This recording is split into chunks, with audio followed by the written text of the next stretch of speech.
näitan veel siia teistele ka. Et võid panna ühe kleidi siia pea alla endale ära. Siis üle pisema rätiku või kleidi. Teed siukseks mõnusaks rulliks, mis läheb siia kaelale. Paned selle siia. Ja heidad siia patjade peale, mis peavad olema siis nii kõrged, kui hästi su ringkeles see paindlikkus on.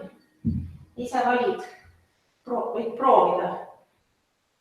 Ja siis siit õlgadeni ja et siit ei ulata nagu kaugemale selja alla, et sa saad selja siit vabaks lasta, et sa ei pea nimme kohast siit üleval hoidma.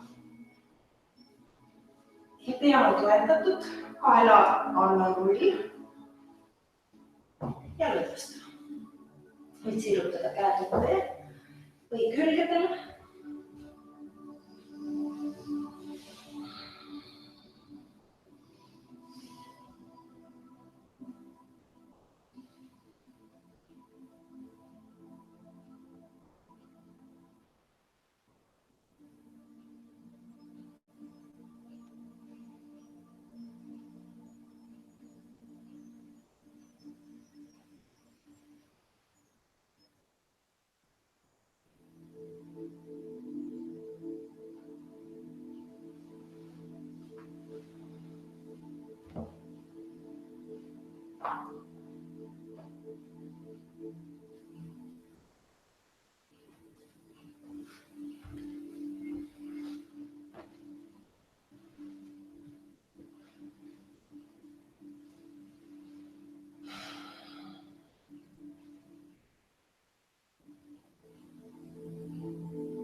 Kui tunned, et on piisavalt, siis keeran just siit lihtsalt küli patjade pealt maha, võtan nad selja alt ära ja lõdvestan natuke aega selili.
seda toestatud kalaasendit on hea teha, kui on olnud mingid sellised usuvad emotsioonid, mis on siin haaranud endasse.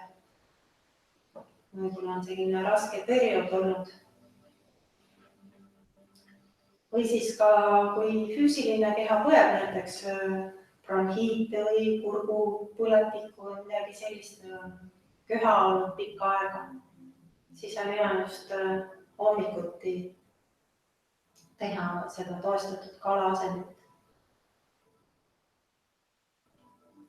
Sa tunned ise selle aja, selle pikkuse ära, kui on okei.